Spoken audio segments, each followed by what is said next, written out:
5 a.m.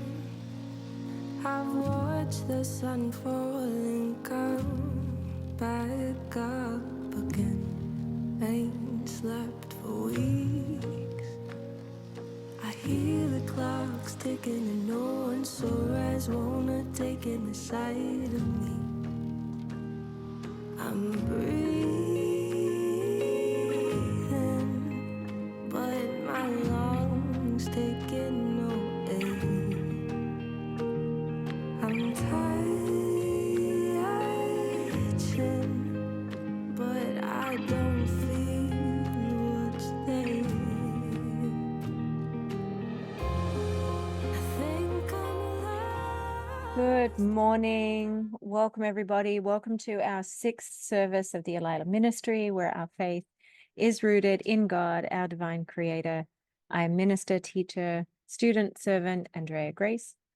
Thank you for joining us today. Today's service, we will be exploring the body as a temple.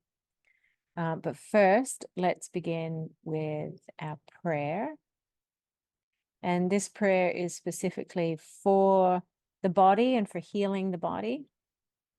So feel free to take a screenshot if you want to remember it. Let's bring our hands together.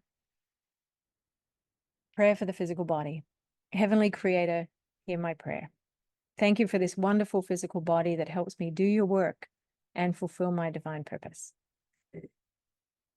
I ask that your healing hand take any energies of disease from me and restore my health and renew my strength. You are the creator of all and know the inner workings of my body.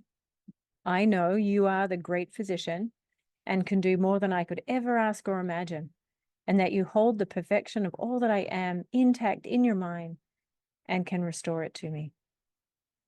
I pray for complete healing and vitality of my body. I trust in your power to make me well so I can best serve you. In turn, I promise to treat my body with reverence and awe and do my best to protect it from poisons and defilement. Amen.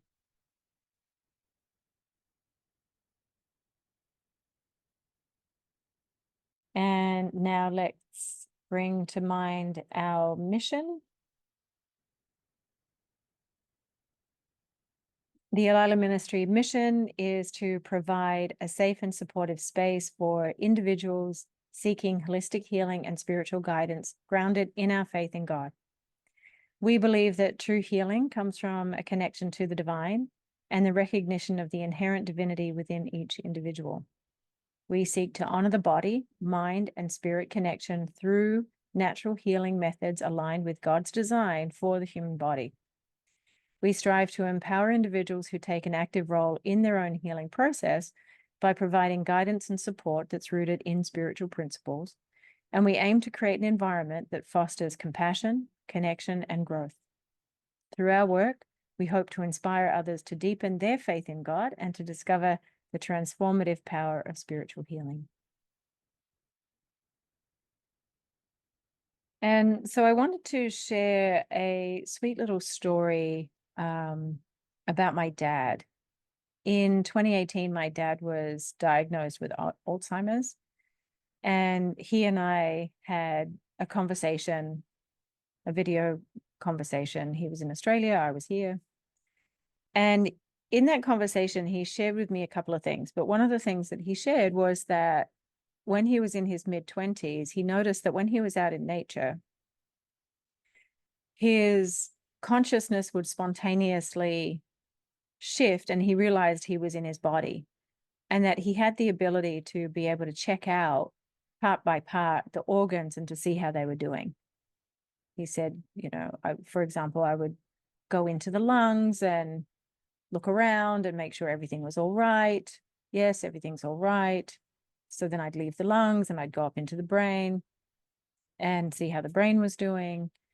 And so I shared with him that, Dad, this is a gift, and the gift is generally called medical intuition. And we were discussing this because I was giving him suggestions on what he could do to help his brain health. And the reason why I'm sharing this story is that, generally speaking, the way that we perceive the body is through its own apparatus, which is the eyes. We look out into this world through our eyes, and then we look down at our bodies.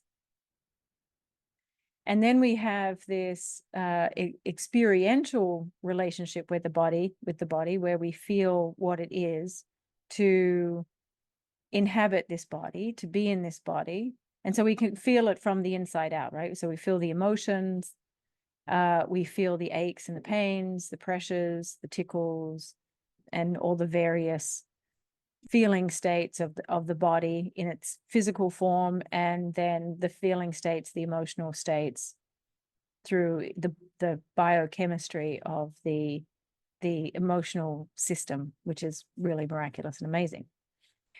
So why I bring this up is because there's a part of us that is experiencing the body in any given moment. However, at the same time, we also have a misunderstanding that I am my body. We identify ourselves as the body. So, for example, if the 2-year-old me is standing in front of a mirror looking at the reflection, and somebody comes along and points at that reflection in the mirror and said, "Who's that?"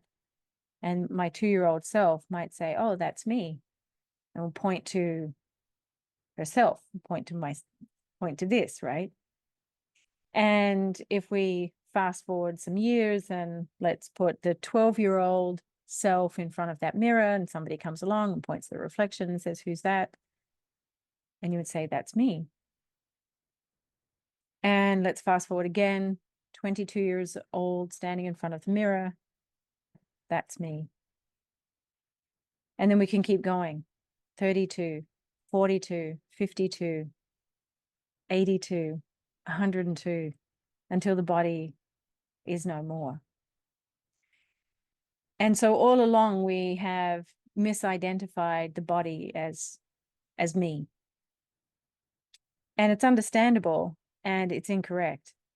If we look at the 2-year-old body, the 2-month-old body, compare it with the 12-year-old body, compare that with the 22-year-old body, compare that with the 32, 82, 102-year-old body, it's not the same body. We could say that all the cells that comprised of that 12-year-old body have long since died and passed away. I don't know if there are any original cells that we carry through our whole the whole life of the physical body. I don't know if that's true. So what's actually happening here then? What is this phenomena of the body? And an interesting thing about the body too is that that it's relational to the me that I think I am. So if we accept I'm not my body, the meanness was true all the way through. There's a quality, there's a meanness, there's my nature, but the body has changed through its evolutionary process. So from that, we can accept that while I have a body and the body is ever changing, I'm not my body. So what I am is inhabiting this body, just like I inhabit my vehicle or my home. The vehicle is a helpful analogy because it gets us from A to B. And so in as much as we live in this body, that we inhabit this body, We have a relationship with it, just as you have a relationship with the earth, with your own home, a relationship with each other, with other bodies, other beings inhabiting those bodies. So my question before we really get started is, what's your relationship with your body? How do you feel about your body? How do you talk to your body? What even do you think it is? Do you love your body? Do you like your body? Are you indifferent to your body? Do you actively dislike your body? Are you repulsed by your body? What's true for you? And maybe it's not the whole body. Maybe it's just parts that you like better than other parts that you judge and perhaps even attack more than other parts. So overall, though, is your relationship with your body inherently loving, or is your relationship with your body inherently judgmental and attacking? Almost, we could say that it could at times even be cruel. It could be. And so the way that we perceive the body is of its physical form, its matter, made up of the bones and the organs, the circulatory system, the respiratory system, the glandular system. And then we also are aware that it has its own tendencies. It has its own innate tendencies, feeling states as well. And one of the base feeling states that the body has is for its own survival. And it's very important that the body and the personality are like-minded in order for this body to serve as the perfect vehicle through which to have this spiritual experience, this spiritual life in this realm. And so while the body is part of nature, is part of temporal reality, in as much as it's born, it grows, it ages, it faces dis-ease, and then eventually it dies, the part of us that inhabits this body cannot get sick, cannot age, and cannot die. The true part of ourselves. Our personal soul is that bridge that connects us to God himself. And that's intact. So what we are is quite complex. The body is also a receiver. The body is a broadcaster. We have an energy field that we're broadcasting out.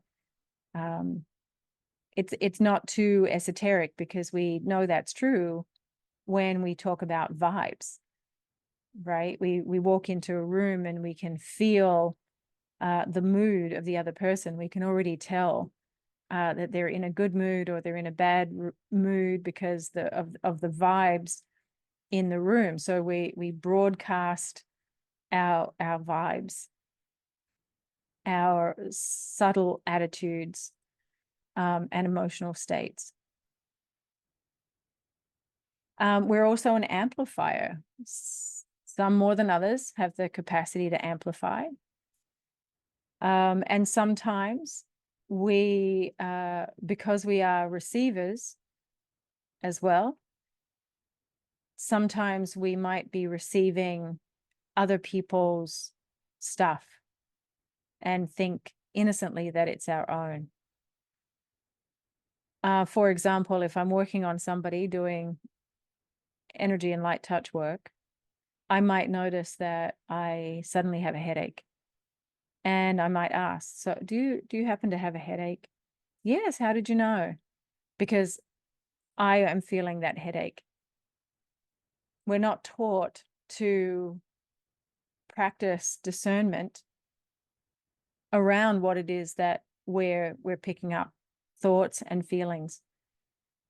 So an important habit to get into is asking, does this belong to me? Does this even belong to me? And feel what's true in your body. And so what if part of our purpose here, part of our journey, part of the course of being a human being is actually to develop quite a deep intimacy with our physical bodies? What if that were part of it? And what if we were taught at an early age to develop that curiosity and that deep intimacy, that very personal relationship with your own body, to be in communion with it, communicating with it, letting your consciousness go deeper inside to check things out? What if we were taught at an early age the practice of medical intuition, of being able to go inside our own bodies and see how it is, using our own kind of X-ray vision, using our own consciousness, our own psyche to be the MRI. And it's possible. It's a practice in the advanced Reiki training. That's one of the practices, one of the methods that we play with, I suppose. All right, so let's look at how some of the world religions conceptualize the body, viewing it symbolically.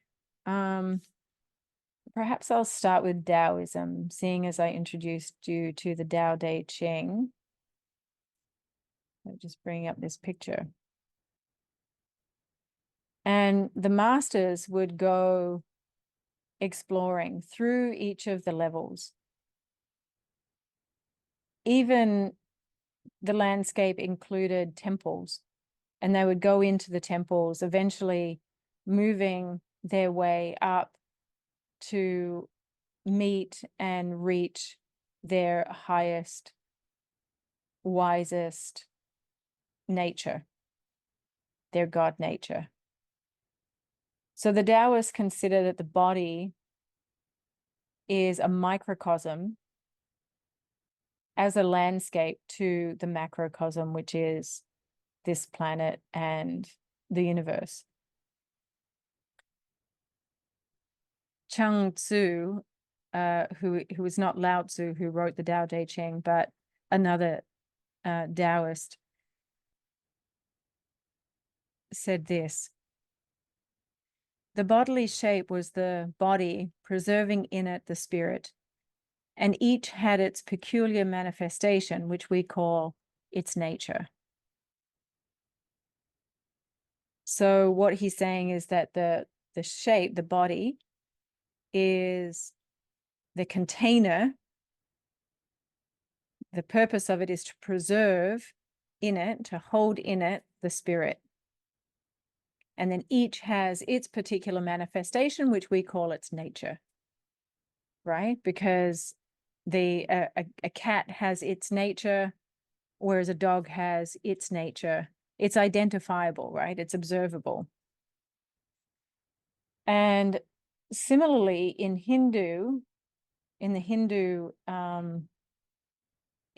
the Upanishads that I introduced you to in a previous service, similarly, the body is either symbolized as a city or as a representation of the universe itself. So it's similar in that it's a microcosm to the macrocosm.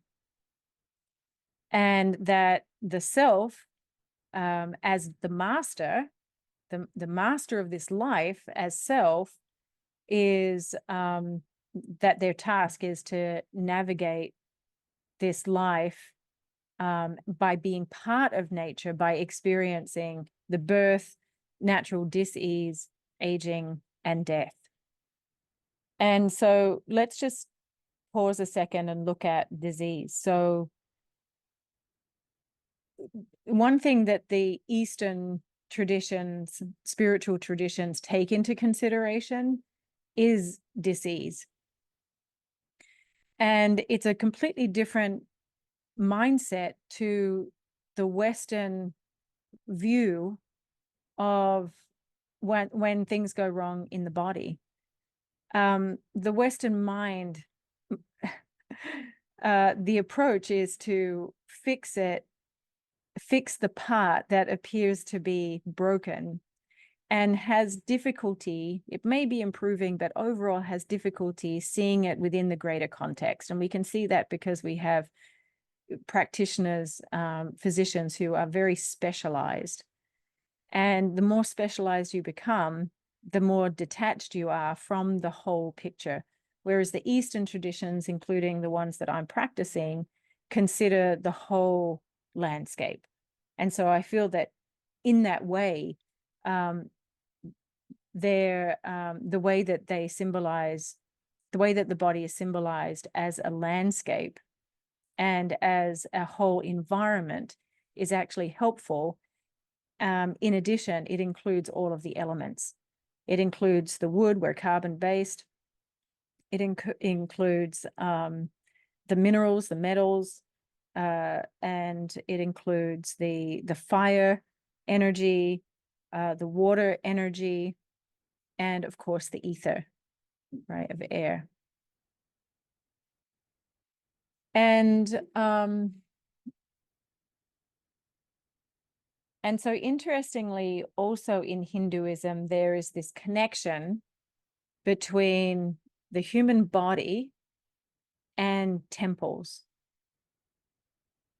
We know that there's that famous line in the Bible that where the body is a temple, but it's not original, is what I'm saying. That actually the linking of the human body with the temple actually exists in Hinduism. It predates Christianity. So let's explore that for a second, just because it's interesting and it's curious. All right, so this picture shows how a temple is constructed out of the shape of the human body. So we can see that the main gate is there at the feet. And then number 2 at the knees is the entrance porch, which is interesting for me because in Jin Shinjutsu, there are energy points right there at the knees where the energy comes in, is said to come in at the body. So it's interesting to me that the knees is where you enter, it's the entrance porch to the temple. And then number 3, here in the belly, in the dantian, we have the prayer hall. And then at number 4, which is more at the upper chest, the transpersonal heart, perhaps at the throat, which is the seat of our personal will, we have the place of Nandi. And the place of Nandi is the place of devotion. And then we have 5, which is here at the third eye, at the head, the crown, which is the sanctum. And just looking at the shape of the temple, how there at the sanctum, the temple gains in exponential height. All right, and I would surmise, I would draw the conclusion that somehow in the construction of the body, in the construction of the temple, that it is in proportion to the human body, as we saw in that picture. And so there's another story as well, which is interesting, where God, the one God, created his son his first creation.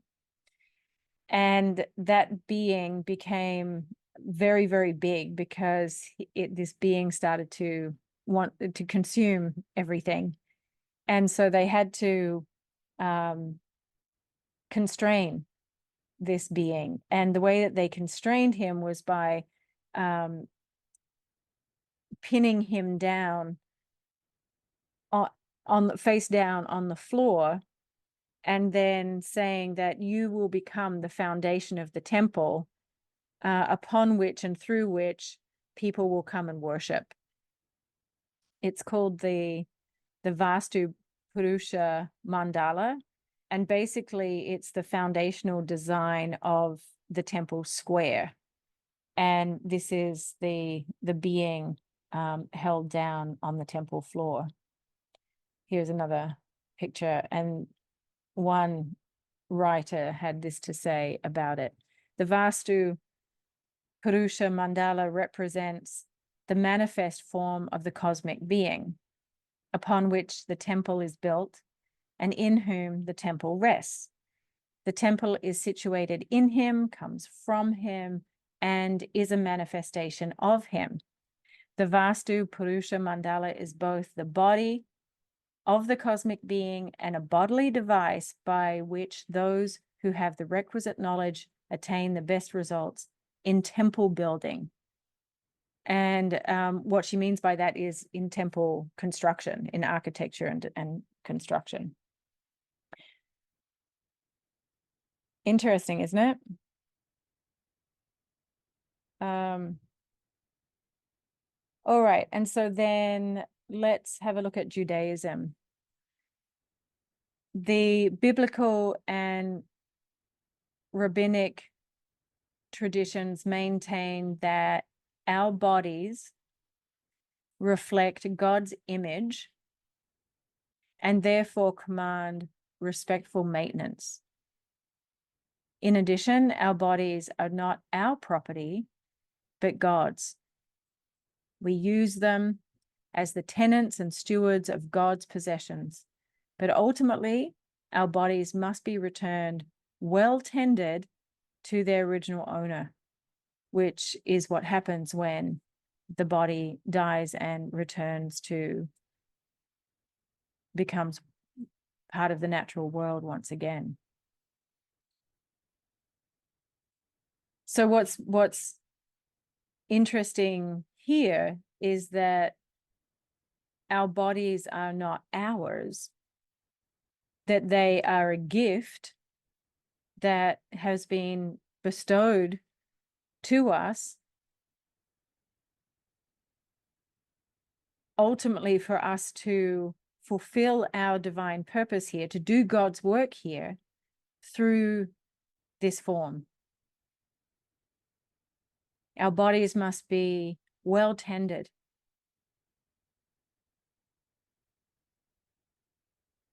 Our bodies command respectful maintenance. So I find that a very useful takeaway. So far we're up to that the body is a microcosm of the macrocosm, includes all the elements, is a container that holds the spirit, and is a gift that God has given us to play our perfect parts here.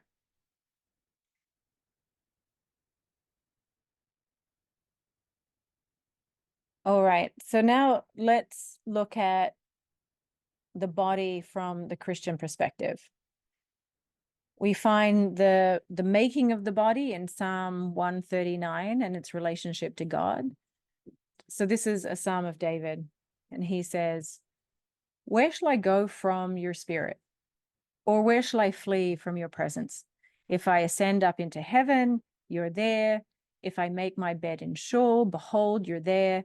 If I take the wings of the morning and dwell in the uttermost parts of the sea, even there shall your hand lead me, and your right hand shall hold me.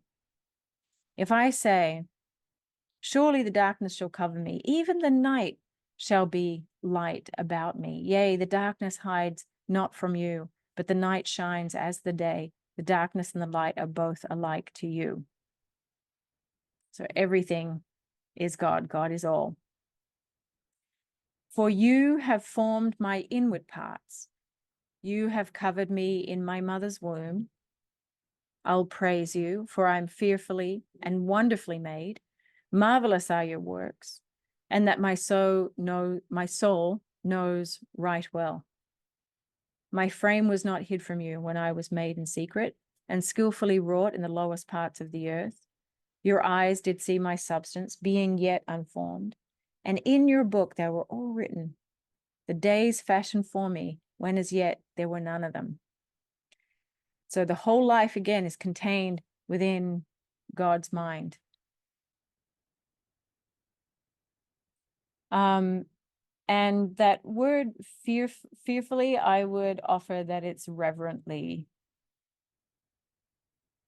awesomely, that's more of an accurate usage of that word fear in that context.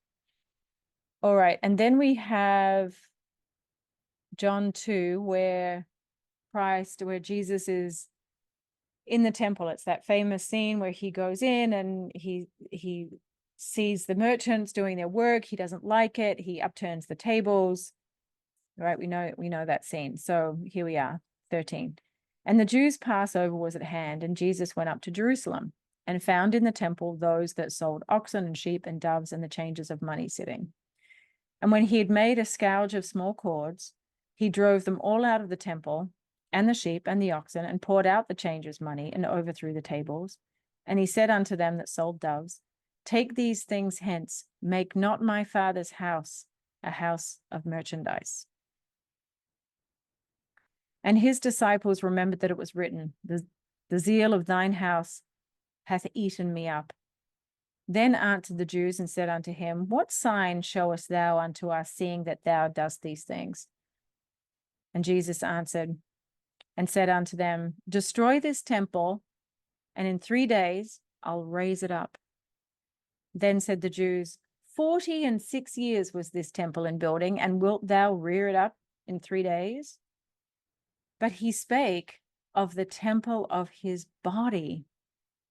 When therefore he was risen from the dead, his disciples remembered that he had said this unto them, and they believed the scripture and the word which Jesus had said. And so here he is using the word temple for body. And then we have here in Corinthians, where Paul is also talking about the body and reminding us here too that the body is the temple of the Holy Ghost, which is in you. So let's look at 18. Every sin that a man doeth is without the body, right? Because sin comes from within. That which is not the body is the vehicle through which the sin gets acted out. So every sin that a man doeth is without the body.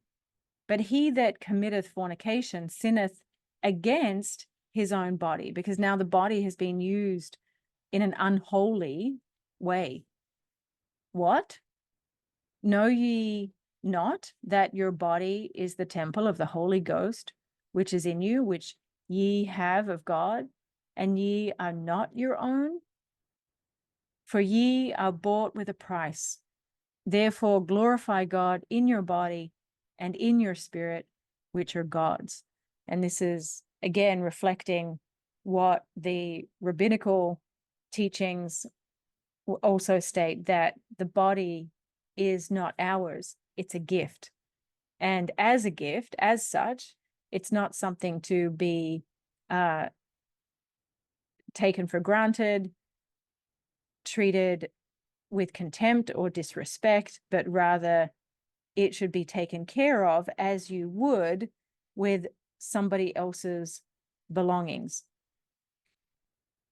How would you treat your friend's car that you borrowed, for example?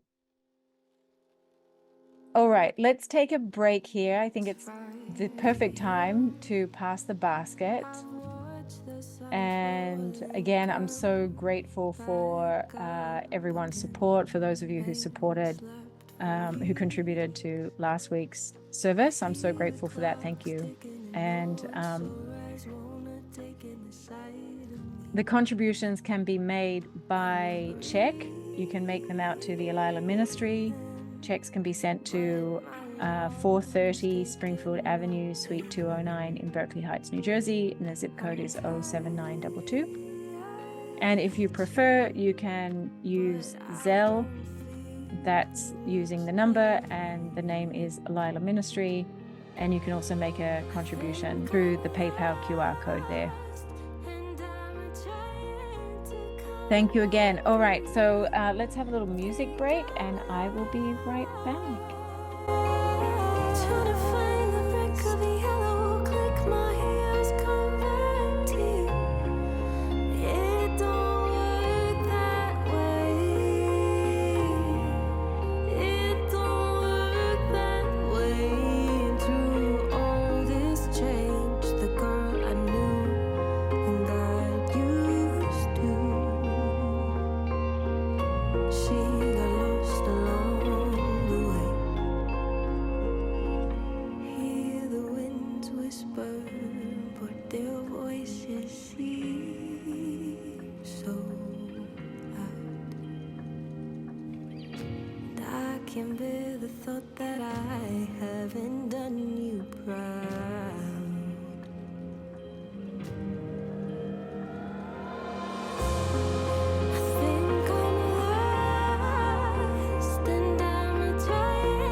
All right, how is everybody doing? Happy Sunday to you. All right, so let's have a look at the definition of temple. Let's take a moment here. Oh. Okay, so with the word temple, it's not lost on me that we also have this part of our anatomy that we call the temple. And so when I started looking into this etymologically, I wanted to see if the root tem or temp was the same both for a house of worship and for the part of our anatomy. And according to Etymology Online, they said no, that even though the origins are both Latin, their root is different. But still, I kind of simplified it, and this is still what I've come up with. And so we can just look at it and see what you think. So we have the temp, so temp is Latin, meaning stretch or measure or time, suggesting a stretch of time. And we would find that in words like temporary or temporal, or stretch of skin, right? Because so inherent in the temp is this idea of stretch, measure, and time. Now, the temple, which is the house of worship, is from the Latin templum, which is a space, a measured space or area that's dedicated to worship that also includes an altar. And the temple of our anatomy is from the Latin tempus, which is a thin stretch of skin on the side of the forehead, which also happens to flank the altar that is the human mind, in which the concept of time also exists. So we're just putting it out there. So that's interesting. But what we're summarizing, though, is that the body as a temple, we can see it in two ways, right? So the body as a temple is that the body houses the spirit, the God spark within, houses the soul. And we can also say that, okay, the body is a temple, it's a gift from God, and it's our job to treat it with the same kind of reverence and respect that one would when entering a temple to worship. So the body is something that actually could be, if we gave ourselves permission, could be something worth worshiping. And so again, I want to come back to, so is there a part of your body or your body as a whole that you judge, that you attack, that you treat badly, that you do not treat with reverence and kindness? And so I feel part of the function of this service is to bring that to the forefront, to check that, so that your relationship with your body can shift, so that you're making a commitment that the relationship with your body now becomes a loving one. And so what needs to happen inside? What is it that you need to be believing? What do you need to remember? Maybe what you've heard here helps you remember. What do you need to do even in order for that relationship, the relationship that you have with your body, to become a loving and kind one? Okay. All right, so let's take a look at, is it possible? So I came across this diagram as well. So is it possible that in the Christian traditions, the human body has also been used as a framework upon which to design a house of worship, a church, a temple, a basilica? What do you think? So I came across this picture.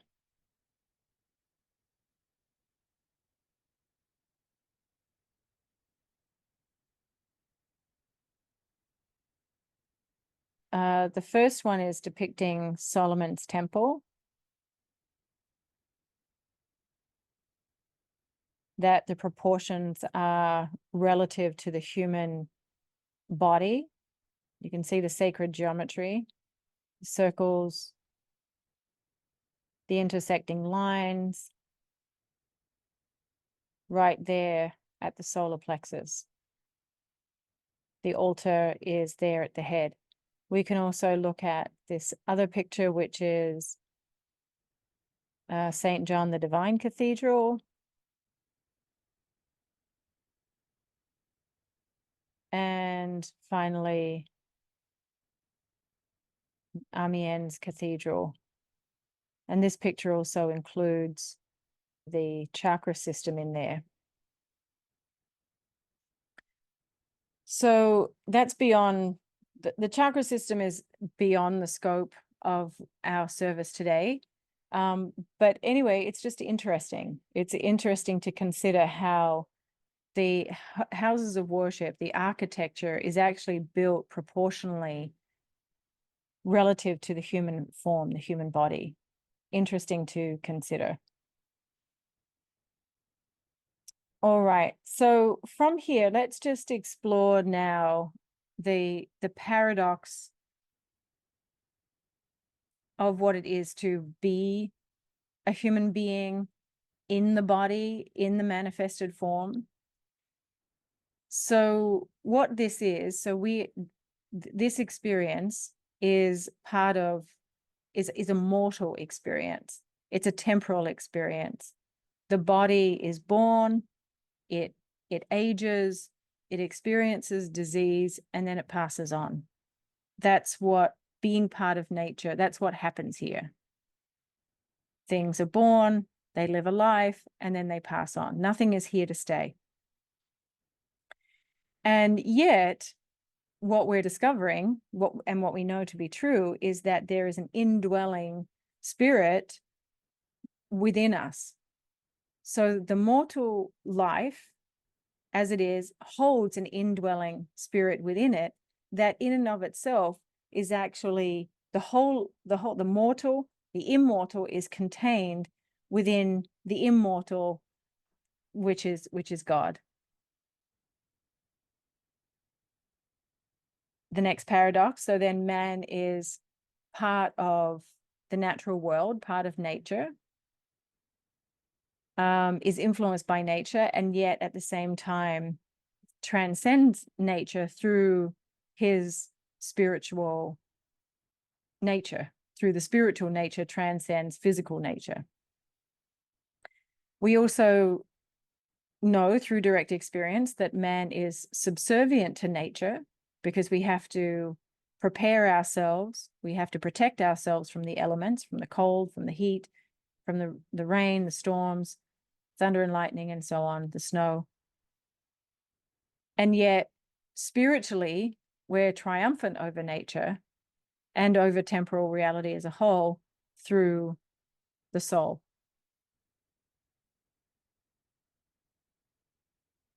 And so again, man in the body is finite, is a finite experience, and yet the indwelling spark of divine consciousness, of God's consciousness, is infinite.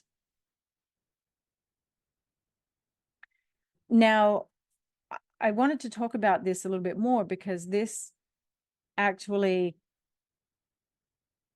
tells us how it's possible for sin and evil to be part of this realm. Because if the temporal mind doesn't seek God, doesn't hold the truth within itself, that there's something greater than itself, more powerful than itself, more organized than itself, if it doesn't hold that to be true, then the personal will can go maverick in this realm. The human soul is something that is born when the personality mind, in congruency with the body, seeks to know God. And then the soul becomes that beautiful bridge through which now God can send inspired thoughts, where that communication channel becomes open. So the soul is basically that part of us that is the connector or the bridge to God, and through which, like I said, we receive these inspired divine thoughts. And when we are congruent with our bodies, then we are able to take inspired action based on those inspired thoughts. And so I think I want to finish this service by just bringing home that the body is innocent. The body is an effect of mind, and it is simply showing up as a servant to help you be yourself here, to help you do God's work here, to help you make manifest your unique divine soul gifts here. The body is a mammal, right? So it is as innocent as a puppy, as a kitten, as a newborn baby. And so I invite you to really start to consider your body from that point of view, that your body is as innocent and as endearing as a puppy or a kitten or a newborn baby. And the body, one of the gifts that the body has is this desire for survival. Now, the personality has to also choose survival in order for this experience to be a spiritual one. Without the desire for survival, what's the point? Right? And it will end potentially in disaster. One of the fellows who I have been working with, he was going through a difficult time. He was really tired and sad. And at the same time, I knew that he was getting therapy in other ways. And one of them was this horse program. And so I knew that he was really loving spending time with the horses, and he was building a relationship with them. And so because I knew that, and he had expressed that he felt that he was ready to kind of end things. And so I shared with him, I said, okay, just imagine that you're on your horse, you're riding the horse. Your horse is the way that you get from A to B. And so you rely on your horse to do that for you, to help you in that way, to get you from A to B. And so the exchange there is that you make sure that the horse is well fed with good quality hay and delicious sweet apples, and you make sure that your horse it gets plenty of good clean water, and you check the shoes to make sure that they're on properly and that they're comfortable and not worn down. And then you make sure that your horse is nicely brushed and kept clean and can rest in a warm, safe, comfortable place. And, over time, it's quite possible you've nurtured such a wonderful connected relationship that you can telepathically communicate with each other. And now you have a full on love for your horse, to the point where it's not uncommon to see you whispering sweet nothings in your horse's ear. And so then one day you something unusual happens, and in a flash you become one with the horse, where you can feel the road beneath your feet, you can smell the hay, you can feel the texture of the hay, you can feel the wind against your hair, the nuisance fly taking a bite out of your rump, the swish of your tail. You can feel it all, the coolness of the water. And so from that point of view,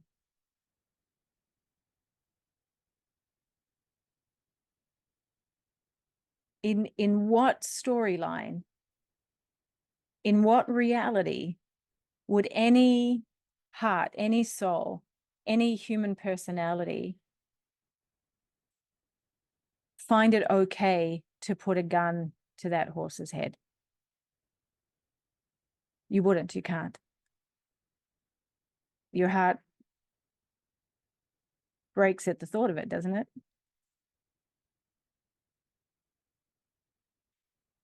Our bodies are innocent mammals that are a gift to us, that are here to help us fulfill our unique soul's mission here, to play our perfect part here.